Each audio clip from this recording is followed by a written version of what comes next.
谁能想到，连烂尾楼都撑不住了？中国的房地产行业不是在崩盘的边缘，而是已经半只脚踏进了地狱。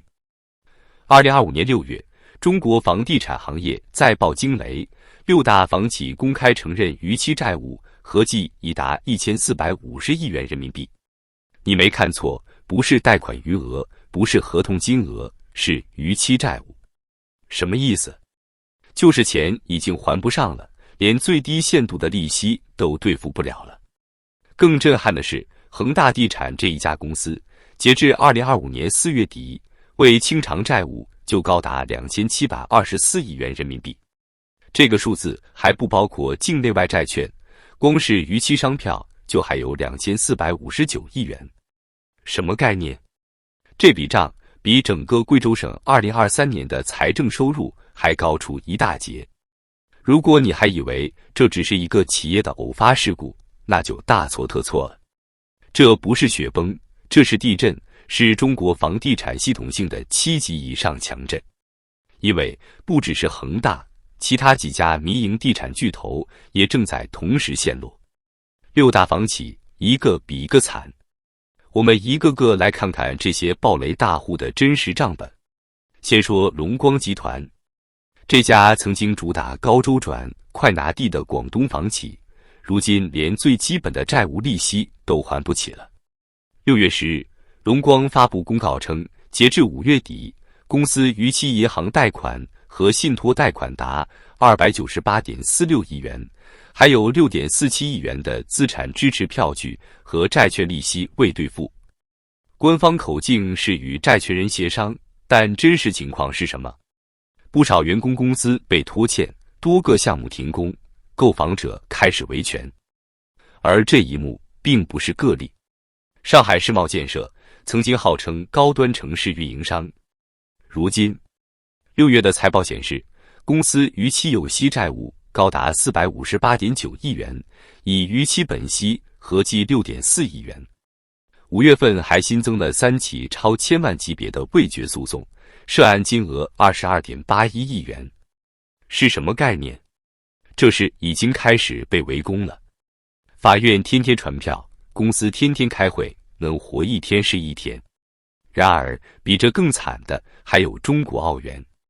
到3月底，公司已经逾期债务438.33亿元，而涉诉金额更高达625.6亿元。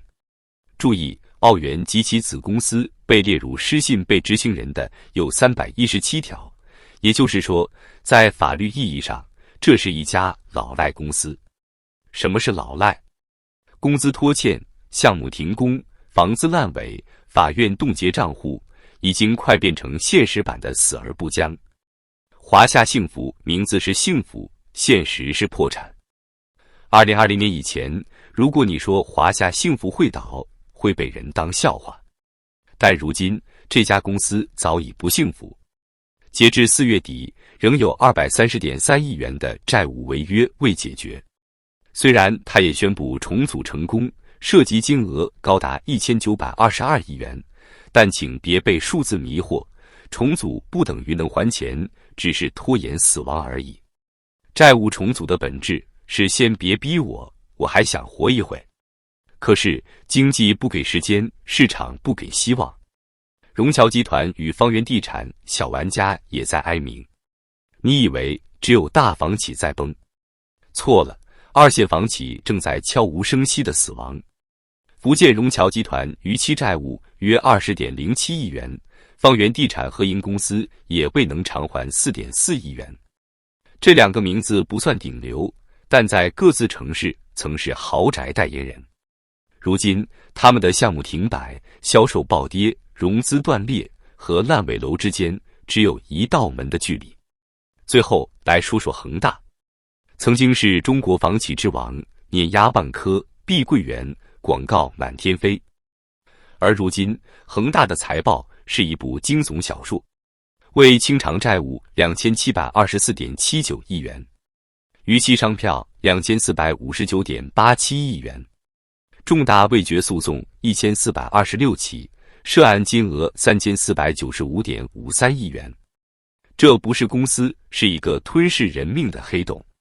当年恒大一年的销售额曾突破7000亿元，而现在几乎没人再敢碰这个活事。从创始人许家印被采取强制措施开始，恒大的倒塌成为一个时代的注脚，中国房地产神话崩了。这些暴雷的数据只是表象，背后的系统性崩溃才最致命。国家统计局数据显示，2024年全国商品房销售面积同比下降 15.9%， 销售额下降 22.5%。全国土地出让收入大降近 30%， 地方财政全面吃紧。2025年初至今，全国有超过50家房地产企业出现实质性违约或重组，开发贷、信托融资全面收缩，房地产企业拿不到钱了。说白了，市场买不起，政府救不了，企业撑不住。这就是现在的中国楼市。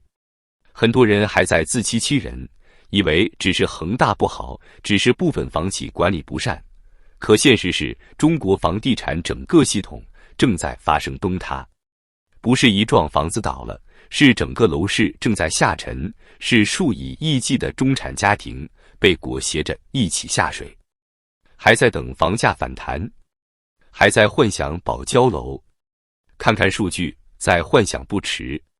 根据国家统计局数据，2024年全国新建商品房销售额同比下滑 22.5%， 三线城市商品房成交面积降幅达 31.6%， 创下近10年最大单季跌幅。今年5·1黄金周，百强房企销售同比下降超过 45%， 创下历史最低值。不仅成交量崩盘，就连看房人数也断崖式下滑。房企把折扣打到骨折，送车位、送装修、送物业费，还是没人买。为什么？不是房价太高，而是信心没了。中国人买房是一生最大一笔支出，如果明知道开发商可能烂尾，交房可能维权，房价可能腰斩，你还敢下手吗？不是买不起，是不敢买。谁最惨？不是没买房的年轻人，而是那些已经上车的中产，因为他们背着30年高利率贷款，房子在高位接盘，现在房价腰斩，楼盘一停工变成维权难民，每月还房贷却住进烂尾楼，变成房奴加楼奴。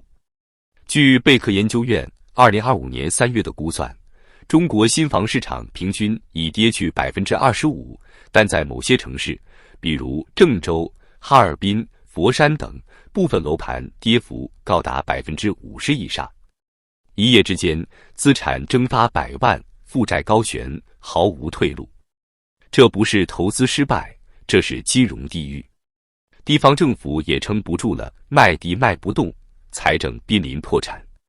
房地产不仅绑架了家庭，也把中国地方财政逼进死胡同。2023年，全国土地出让收入为 6.4 万亿元，相比2021年的 8.7 万亿元大幅下滑。2024年进一步下降，部分3线城市土地出让无人问津，90%以上流拍。地方财政靠卖地，卖地等于卖命。现在地卖不出去，地方政府怎么办？公务员降薪，教师、医生拖欠绩效，地铁项目搁置，医保缩水。表面上看是楼市疲软，但真正撕裂生活的是孩子教育资源的缩水，看病的门槛越来越高，日常出行成本节节攀升。房地产一垮，地方财政跟着哀鸣，而百姓将是最终买单者。难道政府就不急吗？2024年以来，中国政府出台了至少20轮救市政策，包括但不限于认房不认贷、降首付比例至 15%、房贷利率下限取消、地方国资公司托底收购烂尾楼、鼓励地方政府收储库存商品房。然而，效果如何？房企融资渠道依旧堵死。银行放贷积极性不足，市场观望情绪越来越浓，就是变成了挽歌，连国资公司都开始踩刹车，你能指望谁来接盘？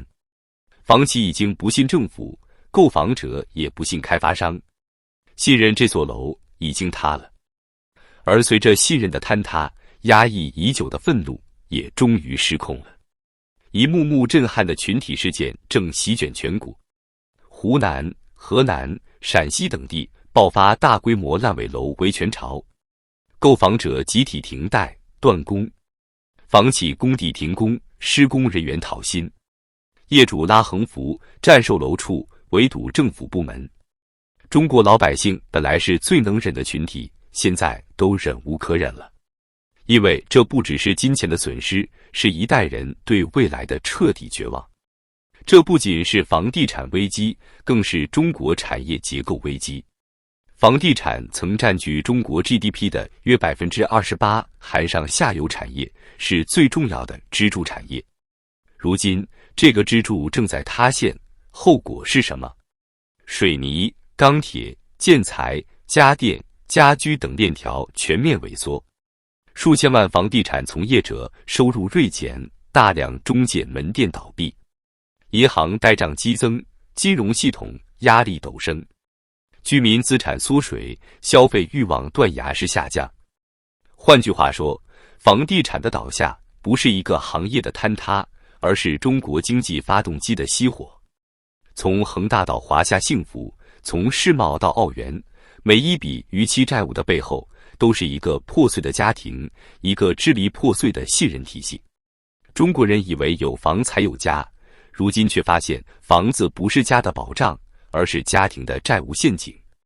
过去20年，中国人被买房致富、炒房保值洗脑太久，如今当泡沫破裂，才发现原来最昂贵的不是房子，而是希望。中国人终将明白，不是房企破产了，而是每一个普通人都成了这场崩塌的陪葬品。